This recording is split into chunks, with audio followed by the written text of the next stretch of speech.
Hello and welcome back to Stop and Go F1 for this, our driver ratings for the Singapore Grand Prix. Personally, I think this is the hardest one we have done yet. There's some drivers here that I really had no idea what to score them, which means I've probably got it wrong and you probably disagree. And if you do, you can let me know by putting a comment down below. Anyway, before we get into this, remember to like and subscribe, and a huge shout out to our members, Dakota, the Joyous James, Robin Myers, and Cinnamon Strudel. Right, let's get into this, as we always do, with the Haas lads, and he's back. Kevin Magnussen, he had his race ban last time out, but he has now returned, promising to flip stuff up. That was my PG version of what he had to say. And did he flip stuff up? No, not really. Qualified 14th. From there was kind of just around that area, really, of the upper, lower 10 places. And then hit the wall. Was quite unlucky, I felt. I thought, there were lots of drivers who tapped the wall and got away with it. Magnussen tapped the wall and did not get away with it. The tyre basically instantly deflated. Had to go all the way around the track to get back to the pits, because where he'd hit was basically just like a corner away from the pit exit. And when you're at a track like this, which is such a long one, you're losing so much time. So by the time he got to the pits, changed the tyre, went back out, he was completely out of contention for anything, because there wasn't many laps to go either. And then with a few laps to go in the race itself, they just retired the car. So, did he flip stuff up? No, he didn't. I'm going to give him a 4, because I feel that's what it deserves, really. Not the best from Kevin Magnussen, but his teammate did very well. Nico Hülkenberg, once again, outdriving the car. A fantastic qualifying of 6th place. And then in the race itself, for a lot of the first half of the race, he was the leader of that mini DRS train. Alonso behind him, then Leclerc behind there. So 2 cars which are much faster than the Haas, and he was keeping them both at bay, being a wonderful conductor of the DRS train. Then from there, Haas got the strategy right. They pulled him out really quick. And then, not pulled him out really quick. They waited for the perfect opportunity, of course. And then from there, he just ran the race really well. I mean, 9th place is a great position for him. And, I think Haas are really, really going to miss him next year. I mean, Ollie Behrman has proven last time out that he can score points in the Haas. And, Ocon is experienced as well. But the level of consistency that Hülkenberg has brought to that Haas car in terms of scoring really good points and driving really well. For me, he's a top 5 driver this year. I think he's been absolutely incredible. And not for the first time, and hopefully not for the last time this year, I'm giving him a 10, because I thought he was fantastic. And speaking of fantastic, here's Zhou Guanyu. I don't normally speak about the Sauber lads being fantastic, but this weekend I thought they were. Not in terms of qualifying. They were still last. And I feel when I say that they were fantastic, it's a difficult one to quantify. Because to be fantastic and be in this year's Sauber, I mean, it's like Freddie Mercury singing for deaf people. It doesn't matter how well he's doing. No one's hearing it. There's my little analogy for you there. You can drive that car as well as you want, and it is going nowhere. I mean, you could have Michael Schumacher and Ayrton Senna in these cars, and I still don't think you would score points within the year. The way that they capitalised this weekend and did so well is they were just faultless. I can't really think of a big mistake they made. Their strategy was good. Neither lad made a mistake. There was no pit stop errors. Everything was really good. And what they did from there is just capitalise on the mistakes of others to claim those positions, because the car's not fast enough to actually do anything. So they just have to wait for others to make mistakes and then you just carry on from there, which is a very strange position to be in, where you have to be faultless to finish 15th and 16th place. So, like I said, qualifying was bad. Once again, I think this is the fourth race in a row that they have been the last two in qualifying. So Bottas was 19th, Zhou was 20th, and then, 15th and 16th place. You know what, I'm tempted to give them 10s, but you can't give 10s for 15th and 16th. I feel that would devalue everything. I've gone for an 8, and I'm going to give them both 8s out of 10 because I thought it was a very good job. We'll move on to Yuki Tsunoda now, and man, I felt sorry for Yuki Tsunoda in this race. An excellent qualifying sees him start the race from 8th, but then from there they just had no idea what they were doing, and it was a very difficult race for both of the racing bills in terms of strategy, because it seems like the team just went, shall we think of a strategy before we let the guys go out? And they went, oh, no, we can figure it out whilst the race is going on. Which saw Yuki Tsunoda halfway through the race being pitted for soft tyres, then going on the radio and going, all right then guys, what am I doing with these soft tyres? And the response was, oh, we don't know. We're going to have a chat about that now. You just do something, and then we'll tell you in a bit what we think you should have done. And understandably, Yuki got annoyed at this. It's like, what the hell are we doing here? Firstly, why are you doing softs in the middle? Everyone knows softs are either at the start or at the end. Because at the start you get it's a bit better for your start, so you can get a bit of a boost from there. Then at the end, the car that is lightest, so you can get the most speed out of them. But it's just like, what are we doing? And then, you just saw him go back to 12th. It's like you were in a really good position here to make something happen from that great qualifying, and it was just nothing. I mean, I'm going to give him a 7. I feel it wasn't his fault, but, that's the kind of thing with driver ratings sometimes. Sometimes the driver can do very well and be let down by everyone else around him, but you've still got to rate the performance, and the performance was a 7, so I'm very sorry, Yuki. You deserve more, and hopefully you will get it in the future. Here's someone who might not get it in the future, because this might be his last race.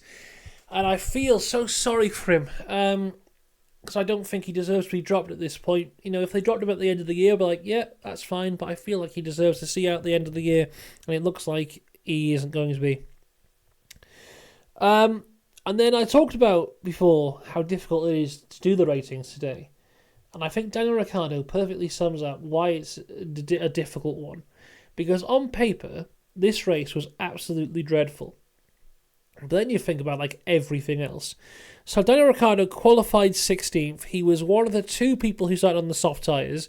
That didn't work, which meant he had to pit very early. I think he was the second person to pit in the race, which then locked him onto a 2-stop, which then became a 3-stop.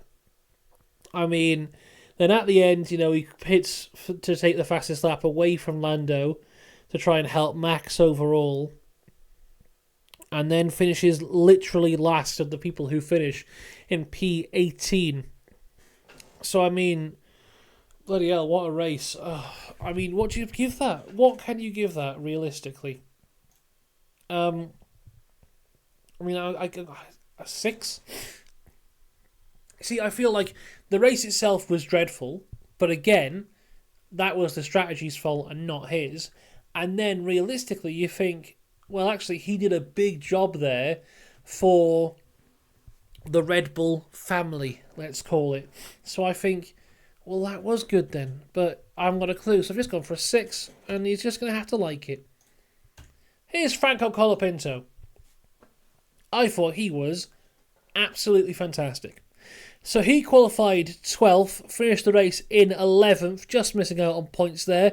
Did not receive the front suspension upgrade that Alex Albon has got this weekend, but despite that, was incredibly close to him in qualifying and completely did him on the start of the race.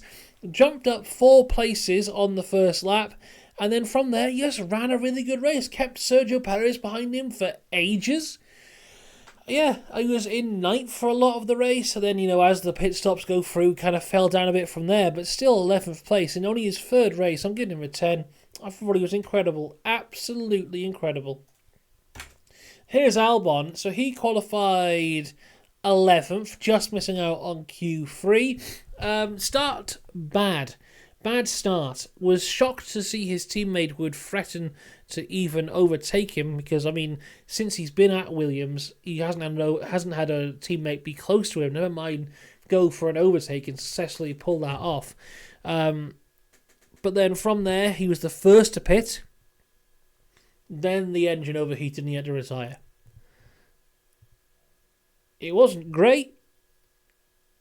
It would have been interesting to see if he'd carried on. Would he have been able to catch back up to Colapinto or maybe beat him from there? I mentioned on the race reactions that we might be seeing Alex Albon be kind of like undermined here a little bit, because since his career revival, since his return and stint at Williams, we've all been like, yes, very good, Alex Albon, a very good driver. But then, what you've got to remember is his teammates and the people we're judging him against have been Nicholas Latifi and Logan Sargent, two of the worst drivers we've seen in the last few years of Formula One. And now Colapinto's come in there. And Colapinto, he's good. I mean, if you look at his Formula 2 season this year, it's nothing to write home about, but it's solid, but it's, nothing grand. You wouldn't mark him down as this fantastic driver. But he's come up in here, mid-season, and in his third race, he is nearly equaling Albon in qualifying, beating him at the start of the race. It starts to raise questions. And when we see Carlos Sainz go into that Williams next year, a driver we know how good he is. We've seen him be in the same teams as Verstappen's, Norris and Leclerc's of the world. Is Carlos Sainz completely going to out Alex Albon next year in the Williams? Because right now I think he's going to. And I think it might be a tough year for him. By the way, I'm giving Albon a 4 because there's not much else I can go off of here. But a bad race for Albon and some interesting questions raised as to next year. Here's Esteban Ocon. He started 15th, ended up in 13th. I don't really remember seeing him on the screen at any time. So, he must have done okay. Here's a 7. We'll move on to Pierre Gasly. Started 18th, finished 15th, was left out in no man's land for quite some time. I think he was one of the last to pit. The undercut was incredibly powerful here this weekend, so he was just massively shafted and then just went really nowhere. A very uneventful race for Alpine. I'm going to give him a 5. Lance Stroll's next. Here he is. What a lovely boy. Well, it wasn't a lovely weekend for Lance Stroll now, was it? Qualifying was bad. Out in Q1, P17. Then from there, went back to 14th. I mean, realistically, is 14th where the Aston should be? I would argue no this weekend. I think the Aston should have been, 10th, 11th, 12th, around about there. Realistically, he should have been fighting for the points, and he certainly was not. I'll give him a 5. Meanwhile, Fernando Alonso did an incredible job yet again. Qualified 7th, finished in 8th, getting some solid points for Aston. I mean, they can certainly rely on him, and I think, he's in a good place right now. I mean, the car's dreadful, but, there's a lot of promise with that team, the new factory, and, of course, Adrian Newey and that big Honda deal coming in 2026. So, yeah, a lot of excitement around Fernando Alonso, and I imagine that's what's kind of keeping him in a good mood at the minute, because we've seen what he's like when the cars get bad, and this does look like a bad car for him. So, Fernando Alonso, a 10 out of 10. Here we go. To Oscar Piastri now, who qualified 5th, finished the race in 3rd. I'm going to give him an 8, and the reason for that is, despite his race being very good and very impressive, having to fight through the field on multiple occasions, the reason he had to fight through the field is because his qualifying was very bad. But down in 5th in a car which was, in the hands of Norris, was a few tenths faster than anyone else on the track. So I feel like, I know Oscar was disappointed with his qualifying performance. He realistically should have been in the top 3, if not the top 2 there. But yeah, so a decent race performance, but it was decent because he didn't do well in qualifying. Let's go to Lando Norris now, and it's a very easy 10 out of 10. Qualified on pole, and then just led every lap, won the race. I mean, you could say knock a point off because, he clipped the wall twice and was actually quite lucky on some of those events there that, he didn't have more damage than he actually sustained. But, at the end of the day, if you have a 30-second lead in Singapore and, you've led every lap, it's a 10 out of 10. It's as easy as that. Let's go across to Ferrari now and Carlos Sainz. I mean, when I think about Ferrari at this track this weekend, it's just a big question of what if that Q3 had actually gone well, because that's where these guys were let down. Well, not let down by anyone but themselves, really. Sainz crashing Leclerc with the track limits. But the Ferrari was so quick this weekend, all the way through practice. It was it was McLaren and Ferrari kind of trading it. They were separated by, 0.0 whatever it was in practice sessions. Then we got to qualifying and it just all fell apart. Then in the race itself, Leclerc especially was fantastically quick. And you just think if they stuck the landing in qualifying, they could have done something here. I think especially Leclerc maybe could have even challenged Lando for the win. But, it goes to show how important qualifying is. So let's speak with Carlos Sainz precisely. Oh, dear. Qualified 10th, finished the race in 7th. I mean, I'm going to just give him a 7 out of 10. I don't think he was too happy with the strategy they went to. It made him pit very early, had to fight through the field, lost some time there, and then at the end of it, because Leclerc had done basically the complete opposite, they left him out for quite a long time. Sainz was ahead thanks to the undercut, but had much worse tyres, and they just went, right, you can't just let him through. So, yeah, I think Sainz will be a bit disappointed with the strategy they handed him, especially when, this time last year he won this race. Really quite disappointing performance for him. Charles Leclerc, on the other hand, he qualified in 9th, finished in 5th. I mean, realistically, what's the best he could have done here? 4th? He could have passed Russell, maybe. But again, it's all about that qualifying. The messing up of the track limits when qualifying led to all of this, all that pace being ruined. When he was in the free air, he was the fastest man on the track. But then he had to overtake Mercedes and Red Bulls and Hasses and Aston Martins. First half of his race completely destroyed in that DRS train, but he himself actually had quite a good bit of speed. I'm going to give him an 8. I initially wrote down a 9, but kind of recapping his race, I think it was more of an 8 race than a 9 race. And it's just, big story of what if for Charles Leclerc. Here's George Russell. I thought he did very well. I think of the two Mercedes, it was very clear from the start which strategy was going to work, and that was the strategy of George Russell. He qualified 4th and finished 4th. And I think realistically, the Mercedes was not a car that should have been finishing 4th. I think they should have been finishing quite a bit lower down than that. I'm going to give George Russell a 10 because I thought this was a very good race from him. He was obviously struggling towards the end, but managed to keep Leclerc behind, who was on much fresher tyres in a much faster car. And, just to keep that 10th position, he was in that George Russell position that he likes to be, where, if something happens and the car's ahead of him, he's on the podium again. So, I thought George did a great job here, a 10 out of 10 for him.